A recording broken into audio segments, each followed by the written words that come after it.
রসিক আর ভাবুক শ্রোতা হয় তাকে কথা শ্রবণ করিয়ে পরম আনন্দ লাভ করা যায়। এই জন্য সুখদেবজি বলছেন আজ উপযুক্ত শ্রোতা পেয়েছি। তো এইবার সুখদেবজি চোখ বন্ধ করে ভাবে বিভোর হয়ে দিব্য কথা বলতে শুরু করেছেন।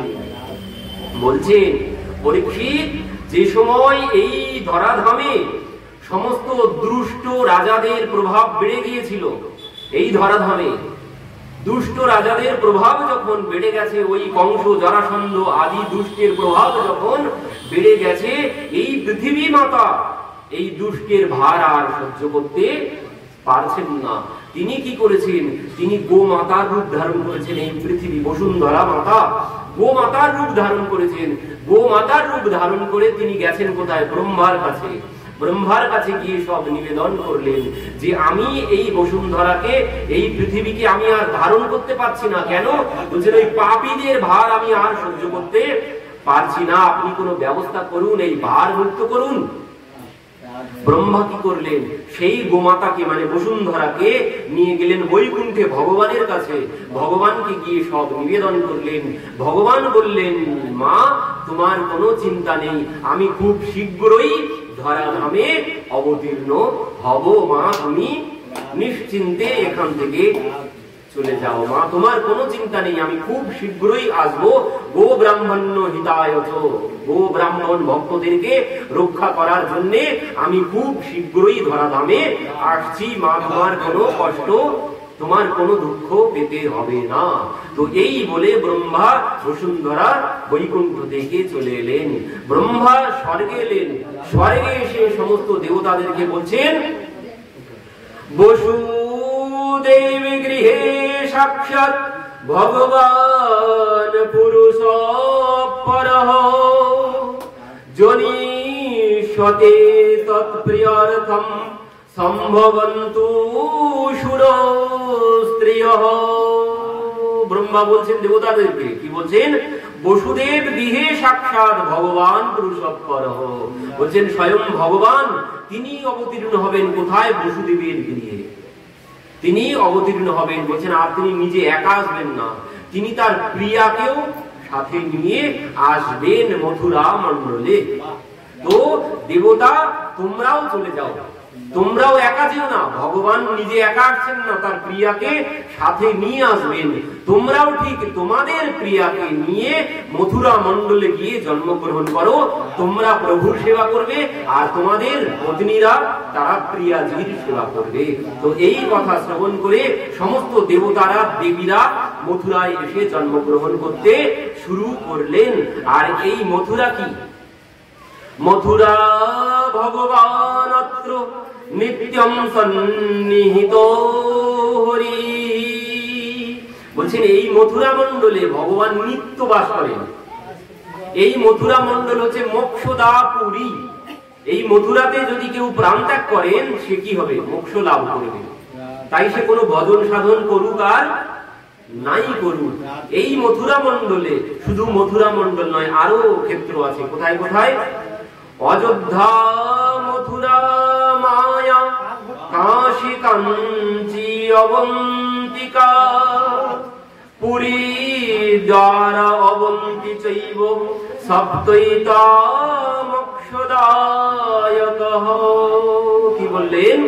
অযোধ্যা, মথুরা, হরিদ্বার, কাশী, কাঞ্চি, অবন্তিকা, পুরী, এই সমস্ত স্থানে যদি কেউ প্রাণ ত্যাগ করেন সে মোক্ষ লাভ করবেন। তাকে আর এই জন্ম মৃত্যু চক্রে ঘুরে বেড়াতে হবে না।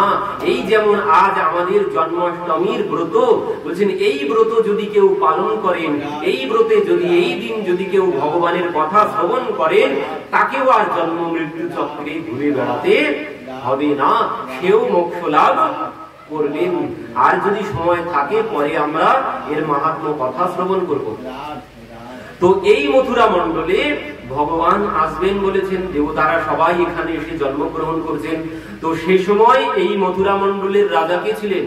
রাজা ছিলেন উগ্রসেন। উগ্রসেনের পুত্র হচ্ছেন কংস। কংস নিজের পিতা উগ্রসেনকে তিনি বন্দী করেছেন। বন্দী করে নিজে সিংহাসনে বসেছেন, নিজে রাজা হয়েছেন, এবার পিতাকে বন্দী করেছেন। তো এই জন্য প্রজারা ঠিক ভালোভাবে মহারাজকে নিতে পারছে না।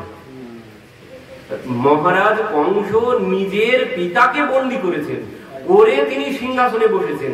তো এই জন্য প্রজারা তাকে ভালো বাসছে না। তো এখন কংস চিন্তা করতে শুরু করেছেন যে এই প্রজাদেরকে আমি নিজের পক্ষে কি করে নিয়ে আসবো, প্রজারা আমাকে ভালোবাসবে কি করলে।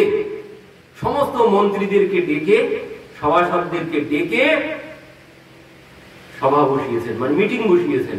তাদেরকে বলছেন, বলো যে কি করলে আমি প্রজাদের কাছে ভালো হব, প্রজারা আমাকে ভালোবাসবে। প্রজারা যদি আমাকে ভালো না বাসে আমি সিংহাসনে বেশি দিন থাকতে পারবো না। তো এই জন্য বলছেন আগে চাই প্রজার ভালোবাসা, প্রজারা যদি না ভালোবাসে রাজা বেশি দিন থাকতে পারবে না। তো মন্ত্রীদেরকে বলেছেন। তো মন্ত্রী বলছেন, মহারাজ এ কোনো কঠিন কাজ নয়, প্রজাদের কাছে ভালো হওয়া এ কোনো কঠিন কাজ নয়, এর মতো সহজ কাজ আর কিছু নেই। তো বলছেন কি করব, কি করলে প্রজারা আমাকে ভালোবাসবে।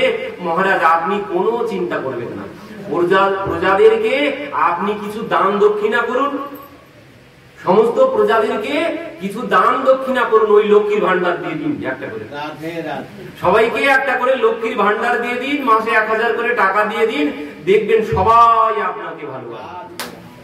আপনি যতই খারাপ কাজ করুন না কেন কেউ আপনার ওই খারাপটা দেখতে আসবে না, সবাই আপনাকে ভালোবাসবে। তো এই কথা শ্রবণ করে কংস কি করেছে, সমস্ত মথুরাবাসীকে দান দক্ষিণা করতে শুরু করেছেন। এবার এর মধ্যেই আরো একটা বড় সুযোগ এসে গেছে। সুযোগটা কি?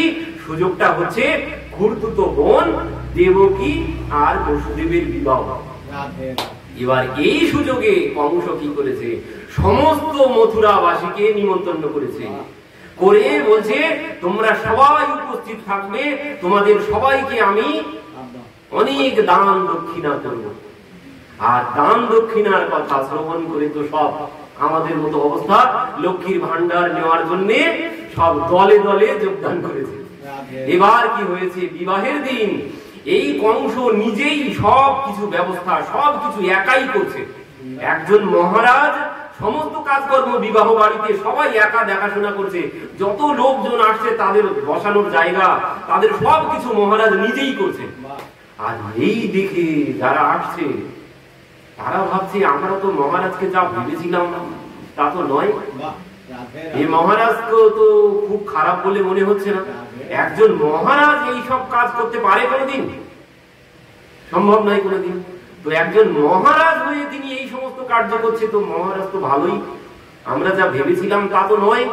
তো এবার মহারাজ তো সমস্ত মথুরাবাসী সবাইকে খুব আদর আপ্যায়ন করছে।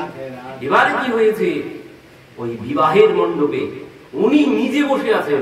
এবার ওই কন্যাদানের সময় কি হয়, কন্যাদানের সময় পিতা মাতা কাঁদে, আর এই কন্যাদানের সময় কি হয়েছে, এই কংস হাউ হাউ করে কাঁদতে শুরু করেছে। কংসের কান্না যেন সেই কুমিরের কান্না, এই হাউ হাউ করে কাঁদতে শুরু করেছে। এবার সমস্ত মথুরাবাসী সমস্ত জনগণ দেখে ভাবছে আমাদের মহারাজ তো একদমই খারাপ না, এর বাইরেটা শক্ত কিন্তু এ তো ভিতরটা একদম নরম, না হলে এইভাবে কাঁদতে পারে না।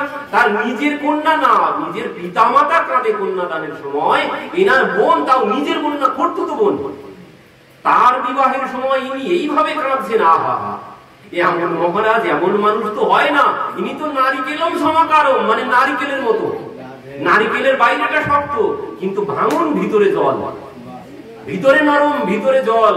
তো বলছেন এনার বাইরেটা ওই নারকেলের মতোই শক্ত কিন্তু ভিতরটা তো খুব নরম। আমাদের মহারাজকে আমরা যা ভেবেছিলাম ইনি তো একদমই খারাপ না। এবার কি হয়েছে, ওই বিবাহ মণ্ডপে যারা ছিলেন সবাইকে দান করেছেন, হিরে মণি মুক্তা হাতি ঘোড়া সবাইকে দান করেছেন। এবার সবাই তো মহারাজের নামে জয়ধ্বনি দিতে শুরু করেছেন, কংস মহারাজ কি জয়। তো কংসের নামে সমস্ত মথুরাবাসী জয় দিতে শুরু করেছেন।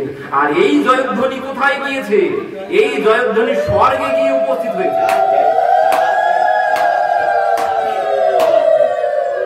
মানে বিরোধী পক্ষের কর্ণে গিয়ে উপস্থিত হয়েছে এই জয়ধ্বনি। আর বিরোধী পক্ষ কারা? কংসের বিরোধী পক্ষ হচ্ছেন দেবতারা। তো এই দেবতারা এই জয়ধ্বনি শ্রবণ করে ভাবছেন কি ব্যাপার, তারা ভালো করে লক্ষ্য করে দেখছেন মথুরাবাসী সবাই কংসের নামে জয়ধ্বনি দিচ্ছে, ব্যাপার কি, কংসকে সমস্ত প্রজারা কি করে এত ভালোবেসে ফেললো। তারা সব ব্যবস্থা সব বুঝে গেছে, এবার বুঝে দেবতাদের তো মন খারাপ হয়ে গেছে, হাই হাই এ কি, কংসকে যদি প্রজারা ভালোবেসে ফেলে তাহলে তো ঘটনা তো সব উল্টো দিকে যাবে, তো আমাদের যে ছক আমরা করে রেখেছি সেদিকে তো যাবে না, তো এখন কি হবে, কি করা যায়। সঙ্গে সঙ্গে দেবতারা মিটিং করলেন, করে সঙ্গে সঙ্গে কি করেছেন, আকাশবাণী। পরের দিন যখন সেই কংস বলছে, পরের দিন সকালবেলা বলছে আমার বোন আর বোনাইকে আমি নিজেই বাড়িতে গিয়ে দিয়ে আসবো, আর রথের সারথি আমি হব, রথ আমি চালাবো। এবার ওই কন্যা বিদায়ের সময় কংস হাউ হাউ করতে করতে চোখ মুছতে মুছতে আজ কংস সেই রথে গিয়ে উঠেছেন, সেই রথে দেবকী বসুদেব উঠেছেন, কংস রথ চালিয়ে দিয়েছেন, হাউ হাউ করে কাঁদছেন আর রথ চালাচ্ছেন কংস নিজে, একজন মহারাজ। যারা বলছেন এমন মহারাজ আমরা আগে কোনোদিন পাইনি, দেখিনি, আর হবেও না, কোনোদিন দেখবো না এমন মহারাজ। কংসের নামে জয়ধ্বনি করছেন, দেবতারা তো জ্বলে পুড়ে ওদিকে মরছে বিরোধী পক্ষ, এদিকেও বর্তমানে জগতেও যেমন হচ্ছে ঠিক তেমন ওরাও জ্বলে পুড়ে মরছে। দেবতারা কি করেছেন, দেবতারা এসে আকাশবাণী করতে শুরু করেছেন। দেবতারা আকাশবাণীতে বলছেন, আশ্বাস্তম অষ্টম গর্ভ হন্তায়ম বহুষে বুধ, মূর্খ, যাকে তুই এইভাবে রথে করে নিয়ে যাচ্ছিস, যার রথের লাগাম তুই নিজে ধরেছিস, সেই দেবকীর অষ্টম গর্ভের পুত্র তোর কাল হবে। আর যেই আকাশবাণী শ্রবণ করেছে ওর রথের লাগাম ছেড়ে দিয়েছে, ছেড়ে দিয়ে তিনি কি করেছেন বলছেন, ভগ্নিম হন্তুম মারেভ্য, ভগ্নিম হন্তুম মারেভ্য খড়গ পানি কচে গ্রহী। রাজার কাছে সবসময় তরবারি থাকে, তো সেই লাগাম ছেড়ে দিয়েছে, দিয়ে এবার তরবারি বার করেছে, করে দেবকীর চুলের মুঠি ধরেছেন, ধরে এবার এক হাত দিয়ে চুল ধরেছেন আর এক হাত দিয়ে তার শিরচ্ছেদ করতে গেছেন। আর যেই শিরচ্ছেদ করতে গেছেন সঙ্গে সঙ্গে বসুদেব ভাবছেন, হায় হায় এখন আমি এই বিপদ থেকে দেবকীকে কি করে রক্ষা করি। সঙ্গে সঙ্গে বসুদেব বলছেন, মহারাজ দাঁড়ান দাঁড়ান, সমস্ত প্রজারা সবাই দেখছে, সমস্ত প্রজারা সবাই দেখছে, প্রজারা আপনাকে ভালোবাসতে শুরু করেছিল, কিন্তু আপনি যদি এখন এই কার্য করেন, দেবকীকে যদি আপনি বধ করেন, তাহলে কেউ আর আপনাকে ভালোবাসবে না, প্রজারা সবাই আন্দোলন শুরু করবে, যেমন আন্দোলন আজ হচ্ছে। তো বলছে সবাই অমন আন্দোলন করতে শুরু করে দেবে, আপনি সিংহাসনে বসতে কিছুতেই পারবেন না, তো এমন কার্য আপনি করবেন না।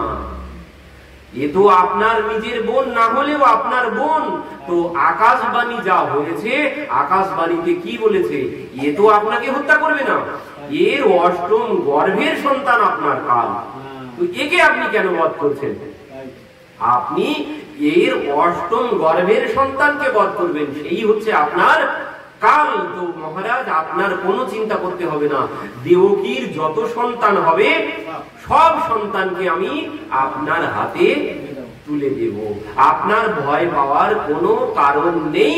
পুত্রান সমর্পয়িষ্যে ইয়স্তে ভয়মুত্থিতম, বলছেন সমস্ত পুত্রকে আমি আপনার হাতে সমর্পণ করব, আপনাকে কোনো ভয় পেতে হবে না। এই কথা শ্রবণ করে কংস ভাবছেন, যুক্তি তো ভালো, এই কার্য যদি করি, প্রজারা আমাকে ভালো ভাবতে শুরু করেছে, এখন যদি এই কার্য করি তাহলে তো সবাই আমাকে খারাপ ভাববে। তো এই জন্যে উনি বললেন, ঠিক আছে, তবে আমার একটা শর্ত আছে, যতদিন না দেবকীর 8টি পুত্র না হয়ে যাচ্ছে ততদিন কিন্তু আমার কাছেই তোমাদেরকে থাকতে হবে। বললেন ঠিক আছে, তাই হবে। বসুদেব বললেন তাই থাকবো। বলছেন ঠিক আছে, তাহলে এই অষ্টম পুত্র যতদিন না হচ্ছে ততদিন আপনারা দুইজন আমার কারাগারে থাকবেন। বসুদেব বললেন যেখানে খুশি আপনি রেখে দিন, কারণ যেভাবে হোক এটাই হচ্ছে কর্তব্য, মৃত্যুকে সরাতে হবে যেভাবে হোক। তো এই জন্য বলছেন আপনি যেখানে খুশি রেখে দিন। তো এবার কংস কারাগারে নিক্ষেপ করলেন এনাদের দুইজনকে। পরবর্তীতে কালক্রমে কি হয়েছে, দেবকীর প্রথম সন্তান হলো কীর্তিমন্ত প্রথমাত্মজম। কীর্তিমন্ত হচ্ছে প্রথম পুত্র। তো প্রথম পুত্রকে বসুদেব কথা মতো কংসের কাছে এনে উপস্থিত করেছেন। কংস দেখে বলছেন, বাহ বসুদেব, আমি তোমার সত্যনিষ্ঠায় আমি খুব খুশি হয়েছি। তুমি যে তোমার কথা রেখেছো, তুমি তোমার পুত্রদেরকে আমার হাতে সমর্পণ করবে বলেছিলে, তো সেই কথা মতো তুমি তোমার পুত্রদেরকে আমার হাতে তুলে দিতে এনেছো, তো আমি খুব খুশি হয়েছি। আর এই যে পুত্র খিলখিল করে হাসছে, এইটুকু সন্তান, এ আমার কি করবে? আর এ তো প্রথম সন্তান, এ তো আমার শত্রু না, আমার শত্রু হচ্ছে 8 নম্বর সন্তান। তো বসুদেব, আমি খুব খুশি হয়েছি, তুমি ফিরিয়ে নিয়ে যাও, একে আমি আমার চাই না। তো এই কথা শ্রবণ করে বসুদেব চলে আসছেন। এমন সময় দেবতারা দেখলেন, হায় হায়, এ তো উল্টো হতে চলেছে, এ যদি পুত্রদেরকে হত্যা না করে এর পাপ তো পূর্ণ হবে না। তো সেই জন্য দেবতারা সঙ্গে সঙ্গে দেবর্ষি নারদকে পাঠিয়ে দিলেন, বললেন শিগগিরই যান। দেবর্ষি নারদ হন্তদন্ত হয়ে ছুটতে ছুটতে এসে কংসের দরজায় এসে দাঁড়িয়েছেন। সঙ্গে সঙ্গে কংস উঠে গিয়ে বলছেন, মহাগুরুদেব আসুন আসুন আসুন। দেবর্ষি নারদ কি করেছেন, হাতে একটা পদ্ম ফুল নিয়ে গিয়েছিলেন, সেই পদ্ম ফুল নিয়ে কংসের সম্মুখে গিয়ে দাঁড়িয়েছেন। কংস বলছেন, বসুন গুরুদেব বসুন, সিংহাসন দিয়েছে। দেবর্ষি নারদ বলছে, বসবো পরে, আগে বলুন ওই যে পেছনের দরজা দিয়ে কে চলে গেল? কংস বলছেন, কেউ না, ও আমার বোনাই বসুদেব। কেন এসেছিল? বলছে বসুদেব তার প্রথম পুত্রকে আমার হাতে তুলে দিতে এসেছিল। তো আপনি কি করলেন? আমি আর কি করব, এ তো প্রথম সন্তান, আমার শত্রু হচ্ছে 8ম সন্তান। তো এই জন্য আমি প্রথম সন্তানকে বললাম, বসুদেব তুমি নিয়ে চলে যাও, এর আমার কোনো প্রয়োজন নেই। হায় হায় মহারাজ, আপনি একজন মহারাজ, সমস্ত কর্ম একটু চিন্তা ভাবনা করে করতে হয়, আপনার মাথায় তো দেখছি একদম বুদ্ধি নেই, আপনি কেমন মহারাজ? কেন, কি হয়েছে গুরুদেব? এবার দেবর্ষি নারদ কি করেছে, ওই পদ্ম ফুলটা সম্মুখে ধরেছে, ধরে বলছে, এই পদ্ম ফুলের পাপড়ি গুনে বলুন তো কোনটা 1 নম্বর আর কোনটা 8 নম্বর? কংস গুনতে শুরু করেছে, 1 2 3 4 5 6 7 8। বলছে আরেকবার গুনুন, 1 2 3 4 5 6 7 8। আরেকবার গুনুন, 1 2 3 4 5 6 7 8। বলছি এর কোনো নির্দিষ্ট 1 আর নির্দিষ্ট 8 কোনটা আছে? ওই একের পর এক ঘুরতেই থাকছে, কোনটা যে 1 আর কোনটা যে 8 এর কোনো নির্দিষ্ট কোনো কিছু নেই। তো বলছে দেবতাদের গণনাও ঠিক এমন, ও কোনটা 8 আর কোনটা 1 কিচ্ছু বলা যাবে না। আমরা যেমন 1 2 3 4 5 6 7 8 গুনি, বলছেন দেবতাদের গণনা কিন্তু এমন নাও হতে পারে, তারা কিন্তু পেছন দিক থেকেও শুরু করতে পারে, 8 7 6 5 4 3 2 1 এভাবেও হতে পারে। এই কথা যেই বলেছে গুরুদেব, আমি বুঝতে পারি, এই কে আছিস, বসুদেবকে ডেকে নিয়ে আয়। সঙ্গে সঙ্গে বসুদেবকে হাজির করা হলো। ছুটতে গিয়ে বসুদেবের হাত থেকে সেই সন্তানকে কেড়ে নিয়ে এক আছাড় মেরে তাকে মেরে ফেললেন। এইভাবে কালান্তরে কংস কি করেছেন, 6 পুত্রকে হত্যা করে ফেলেছেন। একটা কথা, ওই মূর্খ আর শঙ্খ, এ কিন্তু ওই দ্বিতীয় ব্যক্তি ফোনা দিলে বাজে না। শঙ্খ দ্বিতীয় ব্যক্তি না হলে বাজবে না, মূর্খ কিন্তু দ্বিতীয় ব্যক্তি না হলে চলতে পারবে না। অন্যের বুদ্ধিতেই মূর্খ ব্যক্তি চলে। তো দেবর্ষি নারদ যেমন বুদ্ধি দিয়েছে, এও সেই বুদ্ধি দিয়ে চলতে শুরু করেছে। তো একে একে সে 6 পুত্রকে হত্যা করে ফেললো। পরবর্তীতে যখন 7ম গর্ভ এলো, শেষজি মানে বলরামজি, ইনি আগে ছিলেন কে, লক্ষ্মণজি। সে সময় লক্ষ্মণজি বলেছিলেন, দাদা এর পরে যদি কোনোদিন যাই ধরা ধামে, তখন কিন্তু আমি তোমার আগে যাব, কারণ এখন আমি কোনো কিছু বলতে গেলে তুমি বলো ভাই বসো, ভাই কথা বলো না, ভাই বসো। কারণ জনক মহারাজের সভায় আমরা দেখেছি, জনক মহারাজ যখন বলছে এই পৃথিবী বীরবিহীন হয়ে গেছে, আর যেই বলেছে পৃথিবী বীরবিহীন হয়ে গেছে, মানে সেই 10,000 রাজা ছিল সেখানে, কেউ ধনুর ভাঙতে পারেনি। মহারাজ জনক বলছে আমি বুঝতে পেরেছি এই পৃথিবীতে কোনো বীর আর বাকি নেই। বীর যদি থাকতো তাহলে এই ধনুর্বাণ ভাঙতে পারতো। তো এখন দেখছি পৃথিবীর বীর বিহীন হয়ে গেছে। আর যেই বলেছে লক্ষ্মণজি তো একদম তেলে বেগুনে জ্বলে দাঁড়িয়ে উঠেছে, বলছে জনক এই কথা বলা আপনার উচিত হয়নি। একদম নাম ধরে, মহারাজ জনকের নাম ধরে বলছে জনক এই কথা বলা আপনার উচিত হয়নি। যেখানে রঘুকুল শিরোমণি প্রভু রামচন্দ্র বসে আছে সেখানে আপনি বলেন কি করে পৃথিবী বীরবিহীন হয়ে গেছে। এবার তো ইনি বলতে শুরু করেছেন, সেখানে প্রভু কি করেছে, ভাই বসো, তুমি কি বলছো আর কার সম্মুখে দাঁড়িয়ে কথা বলছো যে একটু পরেই আমাদের শ্বশুর মশাই হবে, তুমি তার নাম ধরে তার সম্মুখে এইভাবে কথা বলছো। ভাই বসো, বসিয়ে দিয়েছেন। পরবর্তীতে সেই এসেছিলেন পরশুরামজি। পরশুরামজির সাথে তো অনেক কথা কাটাকাটি হয়েছে, সেদিকে এখন যাওয়ার সময় নেই আমাদের।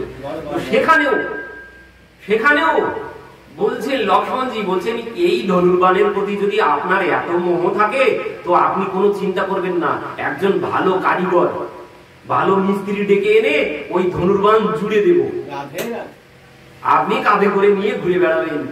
আর যেই বলেছে পরশুরামজি তো তেলে বেগুনে জ্বলে পরশু হাতে নিয়ে লক্ষ্মণজির গলা কাটতে গেছেন, শিরচ্ছেদ করবেন। বললেন এই বালকের এত বড় সাহস, আমার সম্মুখে দাঁড়িয়ে এত বড় কথা বলে। সঙ্গে সঙ্গে দাদা বলছে ভাই এমন কথা বলো না, শান্ত হও, শান্ত হও, কথা বলো না। তো এই জন্যে লক্ষ্মণজি বলছে দাদা বারবার তুমি আমাকে, আমি কথা বলতে গেলে তুমি আমাকে থামিয়ে দাও, কথা বলতে দাও না। তো এর পরে যদি কোনোদিন যাই সেদিন কিন্তু আমি ছোট আর হবো না, আমি তোমার আগে যাব, আমি ছোট আর হতে চাই না, কারণ আমার কথাতে তোমাকে চলতে হবে, তোমার কথাতে আমি চলতে পারবো না। তো সেই জন্য ওই লক্ষ্মণজি এবার আগে এসেছেন, বড় ভাই রূপে বলরামজি রূপে তিনি এসেছেন। তো সপ্তম গর্ভ যখন এসেছে, সপ্তম বৈষ্ণবম ধামম যমনন্তম প্রচক্ষতে গর্ভ বভূব দেবক্য হর্ষ শোক বিবর্ধন। সপ্তম গর্ভ যখন এসেছে, শেষজি যখন সপ্তম গর্ভে এসেছেন, ভগবান কি করেছেন, যোগমায়াকে ডেকেছেন। যোগমায়াকে ডেকে বললেন দেবী তোমার কিছু কার্য আছে। কি বলছেন, গচ্ছ দেবী ব্রজম ভদ্রে গোপ গভীর অলঙ্কৃতম রোহিণী বসুদেবস্য ভার্যস্তে নন্দ গোকুলম। বলছেন দেবী তুমি গোকুলে চলে যাও, সেখানে এখান থেকে এই যে দেবকী মায়ের গর্ভে সপ্তম পুত্র আছে শেষজি, এনাকে আকর্ষণ করে তুমি রোহিণী মায়ের গর্ভে স্থানান্তরিত করে দাও। আর তুমি নিজে কি করবে, বলছেন তুমি মা যশোদার গর্ভে গিয়ে আবির্ভূত হবে। আর আমি এখানে দেবকীর অষ্টম গর্ভে জন্মগ্রহণ করব, আর ঠিক তখনই তুমি মা যশোদার গর্ভে জন্মগ্রহণ করবে। তো সে সময় আমার পিতা বসুদেব গিয়ে তোমাকে নিয়ে আসবে আমাকে ওখানে রেখে, আর তারপরে দেখবে জগতে তোমার পূজা কিভাবে ছড়িয়ে যায়। তুমি যদি এই কার্য করো তখন দেখবে যে জগৎবাসী তোমাকে কত ভাবে অম্বিকা মাতা, চণ্ডী মাতা, দুর্গা মাতা কত নামে পূজা করবে। তো এই কথা শ্রবণ করে যোগমায়া রাজি হয়ে গেলেন, এই পূজার লালসায় তিনিও রাজি হয়ে গেলেন। যোগমায়া কথা মতো শেঠজিকে আকর্ষণ করে ওখান থেকে নিয়ে চলে এলেন। কংস ভাবলেন যে তাহলে সপ্তম গর্ভ নষ্ট হয়ে গেছে, সপ্তম গর্ভ এখানে নিয়ে চলে এসেছেন, কংস ভেবেছেন নষ্ট হয়ে গেছে। পরবর্তীতে এবার অষ্টম গর্ভে প্রভু এসেছেন। দেবতারা জানতে পারলেন যে সেই কংসের কারাগারে দেবকী মায়ের গর্ভে ভগবান এসেছেন। তো এই কথা শ্রবণ করে দেবতারা সবাই সেই কংসের কারাগারে চলে এলেন ওই গর্ভস্তুতি করার জন্য। দেবতারা দেবীরা সবাই এলেন গর্ভস্তুতি করার জন্য। স্বাগতম কৃষ্ণ শরণাগতম কৃষ্ণ, স্বাগতম কৃষ্ণ শরণাগতম কৃষ্ণ, স্বাগতম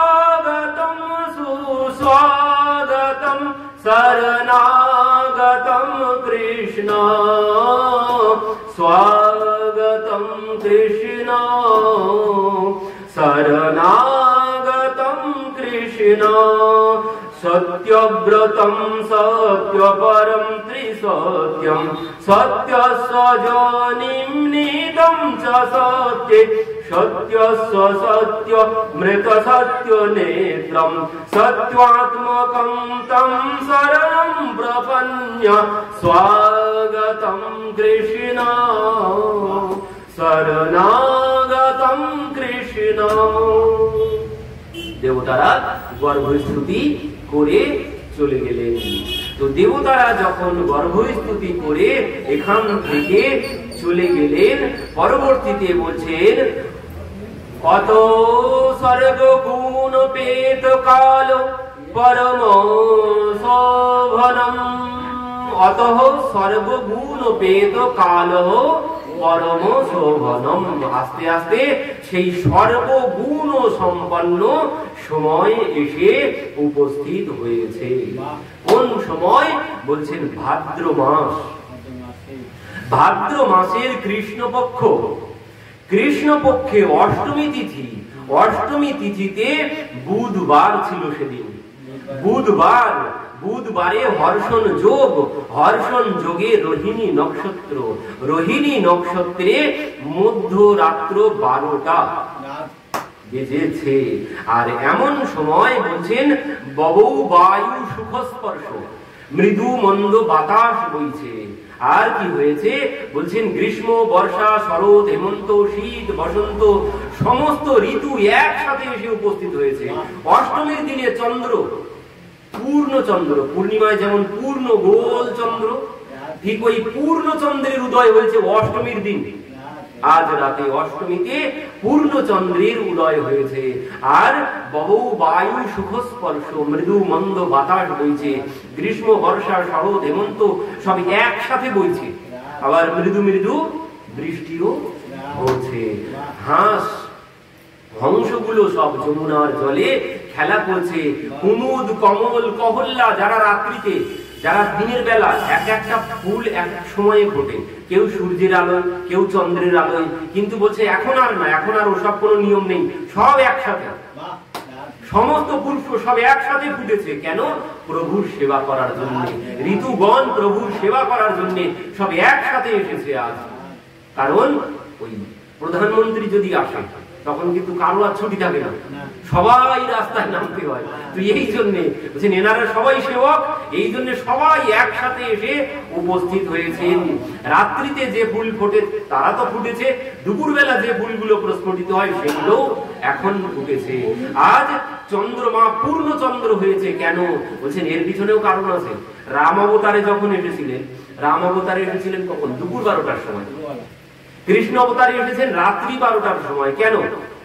রাম অবতারে যখন দুপুর বেলা এসেছেন তখন কি হয়েছে? মাস দিবস কর দিবস ভামরম ন জানা কই, রাত সমেত রবি থাকেও নিশা কবল বিধি হো। বলছেন মাস দিবস করে দিবস ভামরম ন জানা কই। যখন রাম অবতারে এসেছিলেন তখন এক মাস সমান একদিন হয়েছিল। সূর্যদেব ভগবানকে এক মাস ধরে দর্শন করেছেন, অস্ত যায় নাই। চন্দ্রমা একদিন কাঁদতে কাঁদতে এসেছেন। ভগবান বলছে কি ব্যাপার, সবাই এত আনন্দ করছে, তুমি কাঁদছো কেন?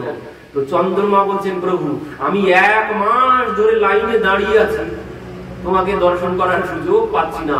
কারণ সূর্য যদি না সরে যায় আমি আসবো কি করে? সূর্য কিছুতেই অস্ত যাচ্ছে না, এক মাস ধরে দাঁড়িয়ে আছে। এই জন্য প্রভু আমার কষ্ট, প্রভু আমি তোমাকে দর্শন করতে পারছি না।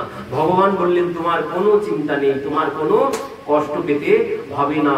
এই লীলাতে সূর্যদেব আমাকে এক মাস ধরে দর্শন করছে, এর পরবর্তীতে যখন আসবো তুমি 6 মাস ধরে আমাকে দর্শন করো। এই খুশিতে চন্দ্র আজ পূর্ণ আকার ধারণ করে উদয় হয়েছে। আজ কি হয়েছে? এক রাত্রি, ওখানে একদিন হয়েছিল 1 মাস সমান, আর এখানে এক রাত্রি হয়েছে 6 মাস সমান। তবু কেউ কিছু বুঝতে পারেনি।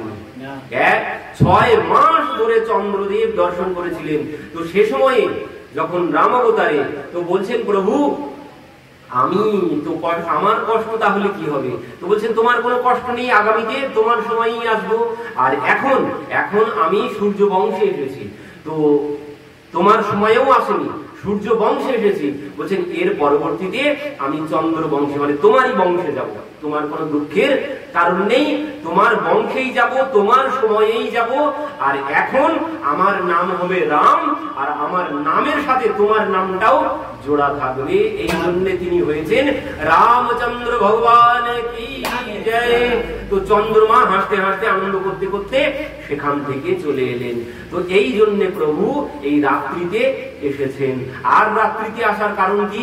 আর রাত্রিতে কারণ হচ্ছে এই ওই চোর ডাকাত ওই রাত্রিতেই আসে, চোর ডাকাত ওই রাত 12টার সময়ই আসে। আর ইনি তো চৌরগ্রগণ্যম পুরুষম নামাম, ইনি চোরেদের একদম সর্দার। তো এই জন্য চোর বলেই তিনি রাত্রিতে এসেছেন। তো এদিকে কি হয়েছে, সেই কংসের কারাগারে ভগবান চতুর্ভুজ মূর্তিতে শঙ্খ চক্র গদা পদ্মধারী হয়ে আবির্ভূত হয়েছেন। সমস্ত কারাগার আলোয় ভরে গেছে। সম্মুখে বসুদেব দেবকী মাতা দেখলেন ভগবান আবির্ভূত হয়েছেন, ভগবানকে প্রণাম করলেন। বসুদেবজি বলছেন বিদিতোষি ভবান সাক্ষাৎ পুরুষ প্রকৃত পরহ। বলছেন প্রভু আমি জানি তুমি সেই পরম পুরুষ, পরমাত্মা, পরম ঈশ্বর, পরম ভগবান তুমি। তো এখানে এবার বসুদেবজি ভগবানের স্তুতি করতে শুরু করেছেন। দেবকী মাতা বলছেন আস্তে আস্তে বলো, আমার ভাই যদি শুনতে পায় তো এক্ষুনি অস্ত্র শস্ত্র নিয়ে চলে আসবে, তুমি আস্তে আস্তে কথা বলো। ভগবান বলছেন মা তোমার কোনো ভয়ের কারণ নেই, যতক্ষণ আমার হাতে শঙ্খ চক্র গদা পদ্ম আছে ততক্ষণ মা কারো ভয় পেতে হবে না। তো মা বলছেন তাহলে আমিও একটু স্তুতি করতে শুরু করি। তো মা কি বলছেন? মা বলছেন ব্রহ্মাণ্ড নিকায়া নির্মিত মায়া रोम रोम पति वेद कहे सोम मौरवासी उपहासी सुनत मति तीर ना रहे। মা কি বলছেন? বলছেন ব্রহ্মাণ্ড নিকায়া নির্মিত মায়া, যিনি এই ব্রহ্মাণ্ড সৃষ্টি করেছেন। ব্রহ্মাণ্ড যখন প্রলয় হয় তখন ভগবানের উদরেই এই ব্রহ্মাণ্ড গিয়ে প্রবেশ করে। তো মা বলছেন যার উদরে সমস্ত ব্রহ্মাণ্ড বাস করে সেই ভগবান আমার উদরে কেমন হয়? এ তো আমার বিশ্বাস হচ্ছে না। কেমন করে সম্ভব যে ভগবানের উদরে সমস্ত ব্রহ্মাণ্ড স্থিত, সেই ভগবান আমার উদরে? তো ভগবান বলছেন মা আমি এই রূপে এই জন্য এসেছি, কিছু কথা বলার আছে। কি কথা? পিতাকে বললেন পিতা আমি তো এর আগের জন্মে যখন রাম অবতারে এসেছিলাম কিভাবে পুত্র হতে হয় আমি শিখে নিয়েছি, তখন মা শিখিয়ে দিয়েছিলেন। তো এখন বলছেন যে পিতা আমি এই রূপে এই জন্য এসেছি যে আমি যখন ছোট হয়ে যাব তখন আপনি এখান থেকে আমাকে নিয়ে নন্দালয়ে রেখে আসবেন। আর নন্দালয়ে দেখবেন একটা কন্যা জন্ম হবে, সেই কন্যাকে আপনি এখানে নিয়ে চলে আসবেন। আর আপনার কোনো ভয় পেতে হবে না, নির্ভয়ে আপনি চলে যাবেন। এই বলেই ভগবান ছোট্ট হয়ে মায়ের পাশে গিয়ে শুয়ে পড়েছেন। কথা মতো বসুদেবজি ভগবানকে কোলে তুলে নিয়েছেন। আর যেই কোলে তুলতে গেছেন হাতে তো শিকল বাঁধা ছিল, পায়ে শিকল বাঁধা ছিল, যেই কোলে করার জন্য গিয়েছেন মনে ভেবেছেন সঙ্গে সঙ্গে হাতের বাঁধন সব খুলে গেছে, ওদিকে দ্বার খুলে গেছে, দাড়িরা সব ঘুমিয়ে পড়েছে। কেন? বলছেন এই ভগবান যখন আবির্ভূত হবে তখন সমস্ত বন্ধন খুলে যাবে। হৃদয়ে যখন ভগবানের আবির্ভাব হবে তখন সমস্ত মায়ার বন্ধন খুলে যাবে। এই জন্য সমস্ত বন্ধন খুলে গেছে। বসুদেবজি কি করেছেন? সেই পুত্রকে এবার একটি ঝুড়ির মধ্যে নিয়েছেন, ঝুড়ির মধ্যে করে নিয়েছেন, নিয়ে মাথায় করেছেন, করে এবার তিনি বাইরে চলে এসেছেন। সমস্ত দাঁড়িরা সবাই ঘুমিয়ে আছে, কেউ কিছু জানতে পারল না। আস্তে আস্তে তিনি যখন বাইরে এসেছেন আকাশ দেখলো যে আমিও ঘনশ্যাম প্রভুও ঘনশ্যাম, আমিও নীল বর্ণের আকাশ নীল বর্ণের, ভগবানেরও বর্ণ নীল বর্ণের। তো আকাশ ভাবছে প্রভুর সেবা করবো কি করে? তো প্রভুর সেবা কি দিয়ে করতে হয়? বলছেন পত্রম পুষ্পম ফলম তোয়ম। পত্র, পুষ্প, ফল আর তোয়ম মানে জল, যে কোনো একটা, এই চারটির যে কোনো একটা দিলেই ভগবান খুশি হবে। তো আকাশ ভাবছেন আমার কাছে তো কিছুই নেই, তবে জল আছে। তো এই জন্য আকাশ কি করেছে? ওই বিন্দু বিন্দু জল দিতে শুরু করেছেন। এবার যেই জল পড়ছে বিন্দু বিন্দু, কি হয়েছে? ওই প্রভু সদ্যজাত। এখন শেষজি দেখলেন যে প্রভু তো ছোট্ট, গায়ে ওই ঠান্ডা জল পড়ছে, তো সেই জন্য যদি কোনো শরীর খারাপ হয়, তো সেই জন্য এবার শেষ নাগ তিনি কি করেছেন? বাবারস পরজন্য উপাংশু গর্জিত শেষন বগাত বারি নিবারয়ন বারি নিবারয়ন ফানাই বাবারস পরজন্য উপাংশু গর্জিত। কি বলছেন? আকাশ ডাকছে আর ওই বিন্দু বিন্দু বর্ষণ করছেন। আর এটা দর্শন করলেন শেষজি, মানে শেষ নাগ, তিনি দর্শন করেছেন। দর্শন করে তিনি কি করেছেন? বারি নিবারয়ন ফণি, তিনি সেই বারি মানে বৃষ্টির ফোঁটা থেকে তিনি প্রভুকে আচ্ছাদন দিলেন, মানে হাজার ফণা বিস্তার করে, মানে ছাতার মতো প্রভুকে আড়াল করে রেখে বসুদেবজির পেছন পেছন তিনিও চলতে শুরু করেছেন। বসুদেবজি যমুনার কূলে এসেছেন।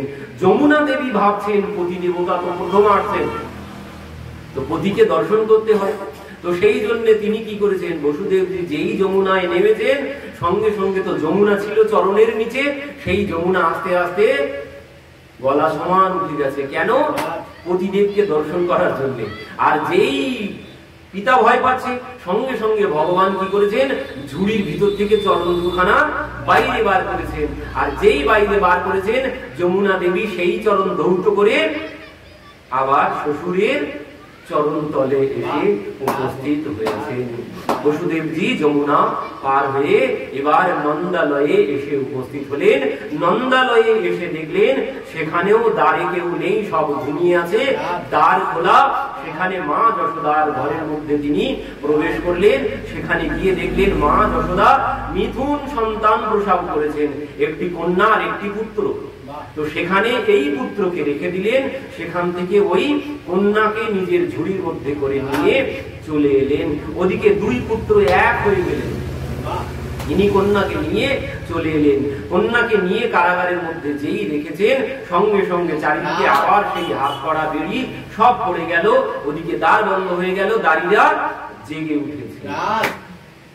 এবার কংসের দাঁড়িরা যেই জেগেছে, তারা খবর দিলেন কংসকে যে অষ্টম গর্ভ হয়ে গেছে। কংস ছুটে এসেছেন, এসে দেখছেন অষ্টম গর্ভে কথা ছিল পুত্রের, পুত্র আসবে, কিন্তু অষ্টম গর্ভে এসেছে কন্যা। কংস বলছে তাতে কি হয়েছে, একে আমি ছাড়বো না। তো কংস কি করেছেন? যেই সেই কন্যাকে ধরতে গেছেন, সঙ্গে সঙ্গে হাত থেকে সেই কন্যা উপরে উঠে গেছেন। উপরে উঠে গিয়ে কি বলছেন? কিম ময়া হতয়া মন্দা ইয়াত খলু তবন্ত বৃত यत्र क्यावा पूर्व शत्रुर माहिंसी कृपण বৃথা। বলছেন ওরে মূর্খ, তুই কেন এইভাবে ছোট্ট ছোট্ট শিশুদেরকে হত্যা করছিস?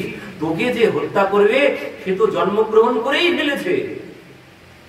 যেই বলেছে জন্মগ্রহণ করেই ফেলেছে। কংস বলছে দেবী কোথায় জন্মগ্রহণ করেছে একটু বলে যাও। দেবী বলছেন আমি তা বলতে পারবো না, তোর যদি শক্তি থাকে, ক্ষমতা থাকে, তোর তুই খুঁজে বার কর। কংস চিন্তায় পড়ে গেছে। দেবী সেখান থেকে অন্তর্ধান করলেন। সেখান থেকে এবার কংস ভাবতে শুরু করলেন তাহলে আমার কাল কোথায় জন্মগ্রহণ করেছে। এদিকে কি হয়েছে, এবার এখান থেকে নন্দালয়ে ঘটনা শুরু হচ্ছে। নন্দালয়ে কি হয়েছিল, একবার এক দল সাধু সন্ত এসেছিল নন্দ মহারাজের কাছে। তো নন্দ মহারাজ তাদেরকে অনেক দান দক্ষিণা করেছিলেন। এবার সেই সাধু সন্তরা দান দক্ষিণা গ্রহণ করে কি করেছেন, নন্দ মহারাজকে আশীর্বাদ দিচ্ছেন। কি আশীর্বাদ দিচ্ছেন? বলছেন, মহারাজ পুত্রবান ভব, মহারাজ আপনার পুত্র হোক। আর এই কথা যেই বলেছেন, মহারাজ বলছেন, হায় হায়, আমার এখন বয়স 80-90 বছর, আপনারা এ কেমন আশীর্বাদ দিচ্ছেন? আপনারা তো একটু দেখে শুনিয়ে ভেবে চিন্তে তারপর আশীর্বাদ দেবেন। আমার বয়স 80-90 বছর বয়স, আপনি এখন আপনারা আশীর্বাদ দিচ্ছেন পুত্রবান ভব। কেন মহারাজ, আপনার কোনো পুত্র নেই, কোনো সন্তান নেই? বলছে, না, আমার কোনো সন্তান নেই। আর আপনারা যা আশীর্বাদ দিয়েছেন, এই 80-90 বছর বয়স এখন আমার, তো আমার পুত্র কি করে হবে? তো ঋষিরা বললেন যে, মহারাজ, যে আশীর্বাদ আমরা দিয়ে ফেলেছি, আশীর্বাদ কিন্তু ভেবে চিন্তে দেওয়া যায় না, এ ভগবানের ইচ্ছাতেই আমাদের মুখ থেকে বেরিয়েছে। তো আপনি কোনো চিন্তা করবেন না, আপনার পুত্র কি করে হচ্ছে না আমরা দেখে নেব। আপনি এক কাজ করুন, আপনি শুধুমাত্র আপনার চিন্তা হচ্ছে আমাদের ভোজনের, আপনি আমাদের ভোজনের ব্যবস্থা করবেন, আর আমরা ভজন করব। আমরা ভজন সাধন করব, যজ্ঞ করব, ব্রত করব, করে আপনার পুত্র যাতে হয় তাই করব। আপনার যাতে পুত্র হয় তার জন্য আমরা যাগ যজ্ঞ ব্রত করব। কি করে আপনার পুত্র হচ্ছে না আমরা না দেখে ছাড়ছি না। তো আপনার চিন্তা হচ্ছে এটাই, আপনি শুধু আমাদের ভোজনের ব্যবস্থা করবেন, আপনার আর কোনো চিন্তা করতে হবে না। তো মহারাজ বললেন, তাতে আমার কোনো অসুবিধা নেই। তো সেই সমস্ত সাধু সন্তরা কি করলেন, তারা গেলেন যমুনার তীরে, গিয়ে সেখানে কেউ যজ্ঞ করতে শুরু করলেন, কেউ ভগবানের নাম করতে শুরু করলেন, নানান রকম কাজ তারা কাজ করতে শুরু করলেন মঙ্গলের জন্য, পুত্রের কামনার জন্য। এবার কি হয়েছে, একে একে কিছুদিন পরেই এদিকে মা যশোদা গর্ভবতী হয়েছে। মা যশোদা যখন গর্ভবতী হয়েছে, নন্দ মহারাজ আনন্দে তাদের কাছে গিয়ে সংবাদ দিলেন যে মা যশোদা গর্ভবতী হয়েছে, মানে ঋষিদের কাছে। এবার ঋষিরা এই কথা শ্রবণ করে তো পাঁচি পুঁজি দেখে দিনক্ষণ ঠিক করেছেন যে কবে পুত্রের জন্ম হবে। এবার এদিকে 6 মাস আগে নন্দ মহারাজ কি করেছে, তার বোনকে আনতে গেছে, নন্দার সুনন্দা। সুনন্দাকে কি বলছে, সুনন্দা শিগগিরই চল। দাদা কি হয়েছে? আরে জানিস না তুই মাসি হতে চলেছিস, শিগগিরই চল। তো সুনন্দা চলে এসেছেন 6 মাস আগে, এসে বৌদির সেবা করছে। বৌদিকে আর কোনো কিছু করতে হয় না, নন্দা আর সুনন্দা বাড়ির সমস্ত কাজকর্ম সব তারাই করে। এবার আস্তে আস্তে আস্তে আস্তে ওই সেই আজকের এই শুভ তিথি এসে উপস্থিত হয়েছে। প্রভাতে 3টার সময় নন্দ মহারাজ গেছে যমুনাতে স্নান করতে। এবার স্নান করতে যখন গেছে, ওদিকে সাধু সন্তরা সব ওই যমুনার তীরেই আছে। বলছেন, যতদিন না পুত্র হচ্ছে ততদিন আমরা এখান থেকে যাব না। সব ওই যমুনার তীরেই ঝুপড়ি বেঁধে সেখানে ভজন সাধন, পুত্রের কামনায়, পুত্রের কল্যাণের জন্য যজ্ঞ করছেন তারা। এবার তারা একে একে মহারাজের কাছে এসেছেন। এবার মহারাজ কি করেছেন, যমুনায় স্নান করেছেন। স্নান করে ওই যমুনার পাশে তীরে একটা উঁচু জায়গায় বসে বসে ভগবানের নাম জপ করছে। রাম রাম রাম রাম বা হরে কৃষ্ণ কৃষ্ণ কৃষ্ণ হরে হরে, হরে রাম রাম রাম হরে হরে। আমরা যেভাবে মালা জপ করি, উনিও মালা জপ করছেন বসে বসে। এমন সময় কি হয়েছে, ওই সাধু সন্তরা তারা তো দেখলেন আমরা যা গণনা করেছিলাম সে তিথি তো পার হয়ে গেছে, রাত 12টা তো পার হয়ে গেছে। এতক্ষণ তো শুভ সংবাদ দেওয়া উচিত ছিল মহারাজের। তো মহারাজ তো কোনো সংবাদ তো আমরা পাইনি। তো এই জন্য সমস্ত ওই ঋষিরা একে একে মহারাজের কাছে আসছে। মহারাজের কাছে এসে বলছেন, মহারাজ কোনো খবর আছে? এবার মহারাজ কি বলছেন ব্রজের ভাষায়, বলছেন, আভি তো ভাই নাই আগে পাতো নাই, আভি তো ভাই নাই আগে পাতো নাই, মানে এখনো তো কোনো সংবাদ নেই, আগে কি হবে তাও আমার জানা নেই। এবার ওই একে একে ওই সবাই এসে জিজ্ঞাসা করছে, মহারাজ কোন খবর আছে?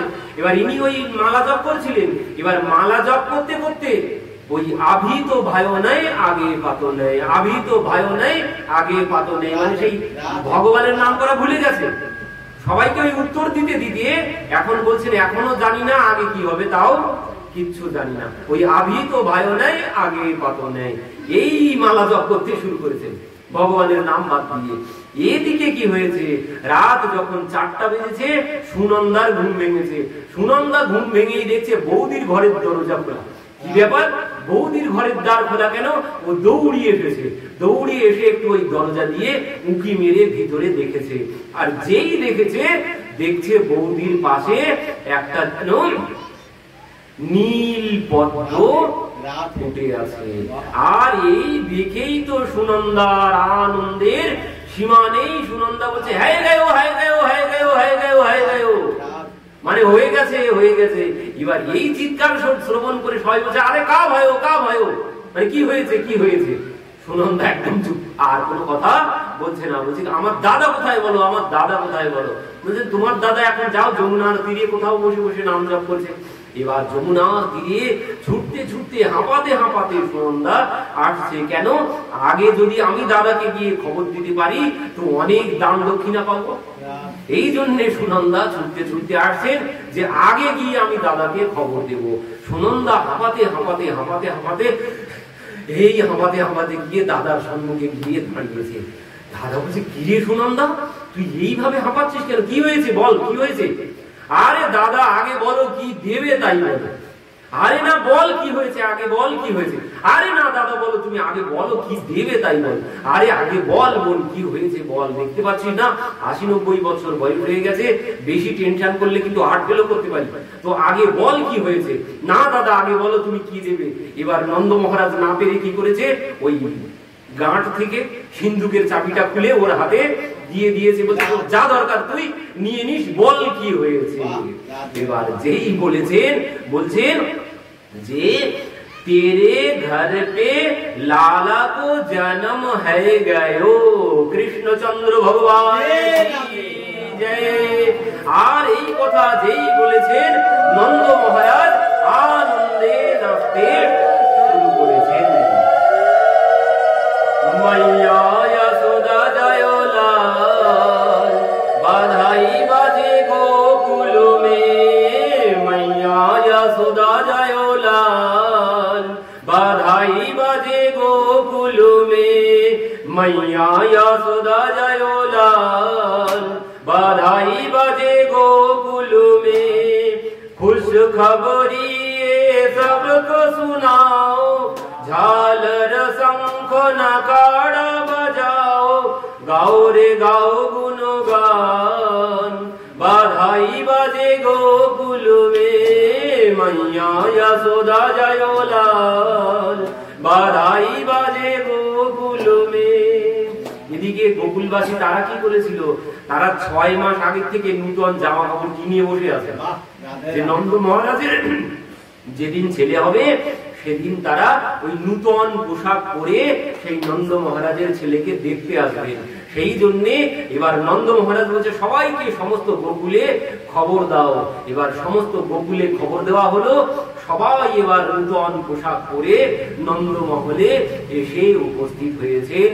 এবার নন্দ মহারাজ তো আনন্দ করছেন, আর সুনন্দা কি করেছে, সুনন্দা কাঁসার থালা বের করেছে বা ঘরের থেকে কাঁসার থালা বাজাতে শুরু করেছে আনন্দে, কারণ দাদার ছেলে হয়েছে আর জিনিসপত্র তো প্রচুর পাবে সুনন্দা। এই খুশিতে সুনন্দা ঘর থেকে বড় কাঁসার থালা নিয়ে বাজাতে শুরু করেছেন। আর এদিকে সমস্ত গোকুলবাসী তারাও যার ঘরে যা ছিল, ঝাঁঝ ঘন্টা যা ছিল সব নিয়ে তারা বাজাতে বাজাতে নন্দ মহারাজের বাড়িতে এসে উপস্থিত হয়েছেন। কি বলছেন, নন্দ যুগল নয়া পকড়ো, देही लोगन नाचन को बिबसाए, मोद भरे कसी फेंक चले, तब नंद बाबा सबके मन भाए, नाचत देख के नंद बाबा सब नाचत नाच उमंगन छाए, काहू ने लाद नंद के ऊपर डाल दियो सब लोग হাসায়। কি করেছে গোকুলবাসী, তাদের ঘরে যত দই দুধ মাখন ঘি ছিল সব এনেছে, কলসি ধরে মাথায় করে তারা এনেছেন। এনে কি করেছে, ওই নন্দ বাবাকে জাপটে ধরে সব ওই নন্দ বাবার মাথায় ঢালছেন। কেন বলছেন, বাবা এই পুত্রকে মানে সন্তানের মুখ দেখতে গেলে এই দই দুধ ঘৃত মধুতে আগে স্নান করতে হবে, করে তারপর পুত্রের মুখ দর্শন করবেন। পুত্রের বদন দর্শন করতে গেলে এইভাবে আগে স্নান করতে হবে। তো কিসে? ওই দই দুধ ঘৃততে নন্দ মহারাজ স্নান করছেন, সমস্ত গোকুলবাসী নন্দ মহারাজকে স্নান করাচ্ছেন। এবার কি হয়েছে, সেখানে শুধু গোকুলবাসী আসেনি, সেখানে সমস্ত দেবতারাও এসে উপস্থিত হয়েছেন এই আনন্দের মুহূর্তে প্রভুকে দর্শন করার জন্য। নন্দ মহারাজ কি করেছেন? নন্দ মহারাজ পুত্র হয়েছে, তো পুত্র হলে কি হয়, ওই যতক্ষণ নারী ছেদন না হয় ততক্ষণ দান করতে হয়, দান করলে পুত্রের খুব মঙ্গল হয়। তো সেই জন্য নন্দ মহারাজ এবার যারা এসেছে সবাইকে দান দিতে শুরু করেছেন। কি দান দিচ্ছে সেটা অনেক বড় ব্যাপার, মধ্যে যাওয়া যাচ্ছে না। তো এখানে বলছেন নন্দকে আনন্দ ভয় জয় কনৈয়া লাল কি, হাতি দিনো ঘোড়া দিনো আর দিনো পাল কি, নন্দকে আনন্দ ভয় জয় কনৈয়া লাল কি, হাতি দিনো ঘোড়া দিনো আর দিনো পাল কি, নন্দকে আনন্দ ভয় জয় কনৈয়া লাল কি, कौन को दे हाथी घोड़ा कौन को दे पाल की, कौन को दे हाथी घोड़ा कौन को दे पाल की, छोड़न को लड्डू पेड़ा फोड़न को पाल की, नंद के आनंद भयो जय कन्हैया लाल की। नंद महाराज हीरे मणि मुक्ता हाथी घोड़ा पालकी दान করছেন। বহু দান, সে বড় বর্ণনা, আরো 3 ঘন্টা লাগবে এখন এই বর্ণনা শ্রবণ করতে গেলে। তো এখানে দেবতারাও এসেছে, দেবতারা এসে নাচতে শুরু করেছেন। ব্রহ্মা নাচে, শিব নাচে, और নাচে ইন্দ্র, গোকুলে গোয়ালা নাচে পাইয়া গোবিন্দ, ব্রহ্মা নাচে, শিব নাচে, और নাচে ইন্দ্র, গোকুলে গোয়ালা নাচে পাইয়া গোবিন্দ। তো সমস্ত দেবতারা ব্রহ্মা বিষ্ণু মহেশ্বর সবাই এসে আনন্দ করছেন আজ নন্দ মহলে। নন্দ মহারাজের আনন্দের শেষ নেই। নন্দ মহারাজ দেবতাদেরকেও দান বিতরণ করলে কি হয়, ভগবান অত্যন্ত প্রীত হন, অত্যন্ত খুশি হন। যিনি এই ব্রত আজ পালন করবেন, জন্মাষ্টমীর ব্রত, আর বলছেন না করলে তার অধোগতি হয়, তার অনিষ্ট হয়, সংসারে আপদ বিপদ লেগেই থাকবে। যিনি এই ব্রত না করবেন, বলছেন সবাই যে যে মতের হোক, কত রকমের মত আছে আমাদের, সৌর শাক্ত গণপতি আদি নানান রকমের মত আছে, বলছেন সবাইকে এই ব্রত পালন করতে হবে। আর কি বলছেন, যদি কেউ কানে শ্রবণ করেন যে আজ অষ্টমী, শ্রবণ করার পর যদি কেউ এই ব্রত না পালন করেন, বলছেন তাকে পরবর্তীতে নরক যন্ত্রণা ভোগ করতে হবে। আরো কি হবে, বলছেন অষ্টমীতে যদি কেউ ভোজন করে, অষ্টমীতে ভোজন করলে কি হবে, তাকে শূদ্রের অন্ন, আর কি গর্ধ, গৃদ্ধ, বায়স, মৃত মানুষ, মৃত মনুষ্য স্পর্শ করলে, মৃত মানুষের স্পর্শিত দ্রব্য ভোজন করলে যে পাপ লাগে সেই পাপ লাগবে। আর কি হবে, বলছেন ওই গৃদ্ধ, গর্ধ, বায়স মানুষের মাংস খাওয়ার সমান পাপ লাগবে। মানুষের মাংস খাওয়ার সমান পাপ লাগবে আজকে ভোজন করলে। অষ্টমীর দিনে যদি কেউ ভোজন করেন, বলছেন ওই কুকুরের মাংস খাওয়ার পাপ লাগবে, গাধার মাংস খাওয়ার পাপ লাগবে, মানুষের মাংস খাওয়ার পাপ লাগবে। অষ্টমীর দিন যদি কেউ জেনে শুনে ভোজন করে। আর কি বলছেন, বলছেন এই যদি কেউ সারা জীবনে ওই একটা অষ্টমী ব্রত খুব শ্রদ্ধা সহকারে একদম উপবাস, একটা অষ্টমী ব্রত সারা জীবনে যদি একটা ব্রত কেউ যদি করেন, তো বলছেন কি হবে, তার আর কোনদিন এই জন্ম মৃত্যু চক্রে ঘুরে বেড়াতে হবে না। এমনকি বলছেন তার মৃত্যুকালে ভগবান তার সম্মুখে এসে দর্শন দেবেন। যিনি একটা অষ্টমী ব্রত খুব শ্রদ্ধা সহকারে কোনো ভোজন করলে হবে না, এক তিল পরিমাণে যদি কেউ ভোজন করেন বলছেন তাকে যমরাজ নরকে নিয়ে গিয়ে তিল তিল পরিমাণে শাস্তি প্রদান করবেন। এক তিল পরিমাণে যদি কোনো কিছু ভোজন করা হয়, কোনো কিছু ভোজন করলে হবে না। তো আজ যারা ভোজন করে ফেলেছেন, আগামী বছর আজ থেকে সংকল্প করুন, আগামী বছর একদম নির্জলা ব্রত করব, এই চিন্তা করে বসে থাকুন। আজ থেকে, এই বছর থেকে আগামী বছর বলছেন জল যদি কেউ পান করেন তাতে কোনো অপরাধ হবে না। তো না করলে বেশি ভালো হয়, না করলে বেশি ভালো হয়। তো বলছেন যদি না পারো জল গ্রহণ করো, আর অন্য কোনো কিছু গ্রহণ করলে হবে না। তো বলছেন এই বছর তো হয়ে গেছে, আর তো কিছু করার নেই। বলছেন আগামী বছর নির্জলা উপবাস করবেন। এই সংকল্প আজ থেকেই মনে মনে সংকল্প করে নিন, এবছর তো আমার চলে গেছে, আগামী বছর আমি এই ব্রত নির্জলা ব্রত